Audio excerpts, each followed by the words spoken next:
Next one എന്ന് പറയുന്നത് placental oestrogen ആണ്.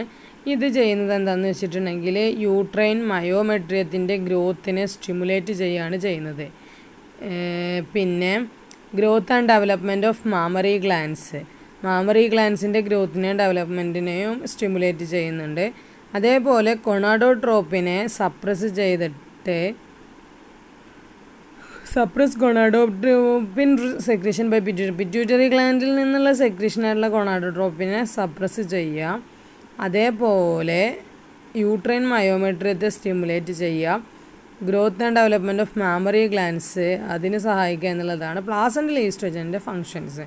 അതായത് അത് ആലോചിക്കുക, അതായത് ഇവരെന്ന് പറഞ്ഞാൽ ഈ ഒരു സമയത്ത് എന്ന് പറഞ്ഞു കഴിഞ്ഞാൽ പ്ലാസൻ്റയിൽ നിന്നാണ് ഇത് വരുന്നത്, അതിൻ്റെ ഫങ്ഷൻ. അപ്പോൾ ആ സമയത്തുള്ള ഫങ്ഷൻസ് എന്തൊക്കെയാണോ വേണ്ടത് അതായിരിക്കും എന്നുള്ളത്. അതായത് ഇപ്പോൾ ഇവിടെ എന്ന് പറഞ്ഞു കഴിഞ്ഞാൽ മിൽക്ക് ഗ്ലാൻഡ് മാമറി ഗ്ലാൻസിനെ എന്ത് ചെയ്യുക, ഡെവലപ്പ് ചെയ്യണം. പിന്നെ അതേപോലെ അതിൻ്റെ ഗ്രോത്തിനെ എന്ത് ചെയ്യണം, സ്റ്റിമുലേറ്റ് ചെയ്യുക. പിന്നെ യൂട്രൈൻ മയോമെട്രിയത്തിൻ്റെ ഗ്രോത്തിനെ സ്റ്റിമുലേറ്റ് ചെയ്യുക.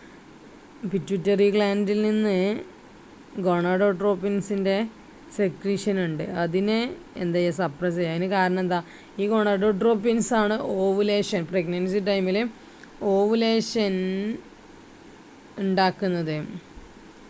അപ്പോൾ അത് ഒഴിവാക്കാൻ വേണ്ടിയിട്ട് പ്രഗ്നൻസി ടൈമിൽ ഓവുലേഷൻ ഇല്ലാതിരിക്കാൻ വേണ്ടിയിട്ടാണ് നമ്മൾ അതിനെ ഇൻഹിബിറ്റ് ചെയ്യുന്നത്.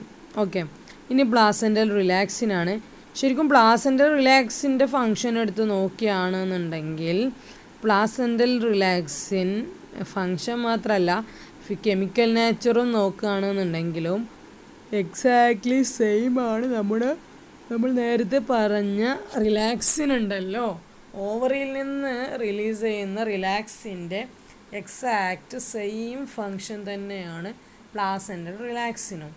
ഓക്കെ, പിന്നെ ഈ ഓവേറിയൻ റിലാക്സിൻ കൺസേൺ ചെയ്തിരിക്കുന്നത് pelvic ligaments, dilation of pelvic girdle, expansion of cervix, enlargement of birth canal during parturition.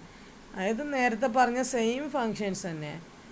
അതായത് പെൽവിക് ലിഗമെൻറ്റ്സിൻ്റെ റിലാക്സേഷനും പെൽവിക് ഗേർഡിലിൻ്റെ ഡയലേഷനും സെർവിക്സിൻ്റെ എക്സ്പാൻഷനും ബർത്ത് കനാൽ പാർച്ചുറേഷൻ്റെ ടൈമിൽ ബർത്തിൻ്റെ സമയത്ത് ബർത്ത് കനാലിൻ്റെ എൻലാർജ്മെൻറ്റും ഒക്കെ തന്നെയാണ് പ്ലാസൻ്റൽ റിലാക്സിൻ്റെ ഫങ്ഷൻ.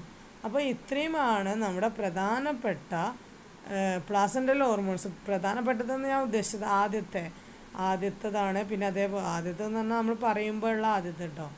ഇതിൽ ഇനി വരുന്നുണ്ട്, ഇത് മൂന്നുമാണ് നമ്മൾ നേരത്തെ പറഞ്ഞ ഓവറിയിൽ നിന്ന് വരുന്ന സെയിം ഹോർമോൺസ് തന്നെ ആയിട്ട് നമുക്ക് പറയാനുള്ളത്.